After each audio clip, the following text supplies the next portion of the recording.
Hey guys, it's Russell Savio. And Caitlin Agnew.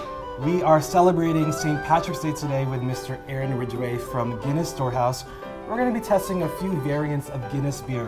When you think of St. Patrick's Day, what do you think of, Caitlin? We think I would say I think of beer.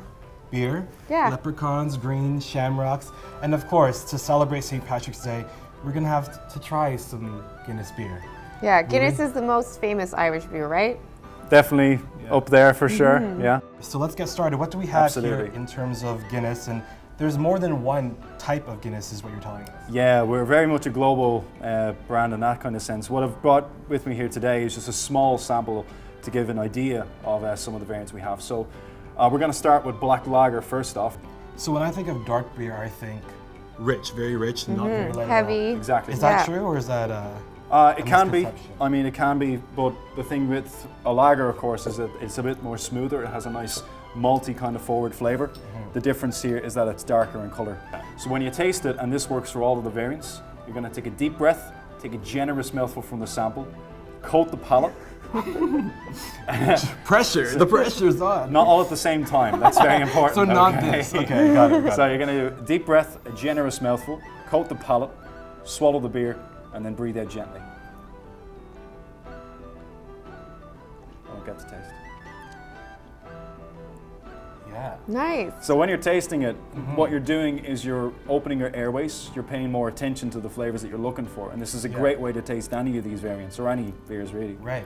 So Yeah, it's definitely not as strong as I thought it would be. So what is this called again? This is called the black lager. Yeah, so the Okay. key word is the lager there, because Yeah. it's been lagered, it has a nice smooth, mild finish instead. So we're Yeah, it's going really from a smooth. light to dark, right? The stronger flavor. So what's the second one? Then? Exactly. So for Dublin Porter, again, a lot of the toasted malts coming through from the roasting process. It's not as dark as the Guinness you'd be familiar with as such, because again, it is a lighter grade that's used.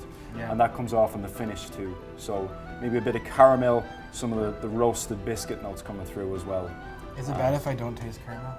It's okay. Taste is a very personal thing. So No, but this is definitely a more roasted flavor than Yeah. the lager that we had before. yeah, and it's carbonated too, so a little bit Oh, is different it? too. It does taste a lot fizzier, I noticed. Yeah. Yeah, exactly. So what's next? What else do we have? So we got two more to go. Guinness Draft is probably the hero of them all, in a sense. You probably look at this and see very familiar things. Yeah, yeah. This is our can of that Guinness one. Draft. Flashbacks. So And- why is this one in a can as opposed to a bottle? So the can is important for the nitrogenation of the beer. Guinness decided to officially release nitrogen gas-based beer in 1959 as a way of monitoring the quality of their beer to make sure that the standard was up to scratch. And the side effect of that is that it looks really cool when you pour it. Yeah, Nice. I've heard a lot about the Guinness Pour, so I'm excited to watch Oh, yeah, let's see an the- let's see the expert Yeah, pour. you'll do. be able to see it. You'll also notice as I Guinness open the Pour. can, you'll hear that noise. And what that is the nitrogen ball, in a sense. And as you open the can, the pressure drops and it releases the gas from the ball, sending it whizzing around the can. It made a little, like a squealing sound. Yeah. And as I pour it, you can kind of Wow, see it looks like Yeah. chocolate milk. that surge inside. So this is the billions crazy. of tiny nitrogen bubbles inside, which are caused by the gas. And gradually they'll settle into the head at the very top. And this is what creates that smooth, velvety character that Draft is more famous for. Very different to the beers you've tried already. Yeah. It's like an ice cream float. Very so much let's so. try it. Let's try it. Are you supposed to wait until it settles to drink Caitlin's it? got it right. You Okay, need to let's wait do until it. it goes completely dark first. It's kind of the longest minute of your life, in a sense, but it is part of it. You have Because to anticipate when you're ready. You Yeah. anticipate, it leads to the reward, Yeah. That's it. in a that's sense. it. I think Nice. for me, I've always found Guinness is so dark looking. It's almost intimidating, and you think the flavor is Yeah. going to be super strong, but it's actually very smooth and tasty, And easy that's to the thing, drink. Guinness Draft has always been associated as a pint of the black stuff, even though it's not technically black, it's more of a deep ruby red as well. Right. But even in a pint of Guinness Draft, what's surprising is that the calorie content is lighter than most beers. It's 196 calories in a full Wow. pint. You know, it's just one of these other different stories behind it as well. Another reason to drink more. Well, We're gonna be on a beer diet for now. and the last variant that we're going to get to would be our Guinness Extra Stout. So with the nose on this one, you'll get a lot more of the hops straight away. Yeah. It's a carbonated stout, which means that the floral aroma comes right out to meet you this time. As you taste it, you'll get a hint of the fruitiness towards the back, which again is from the hops.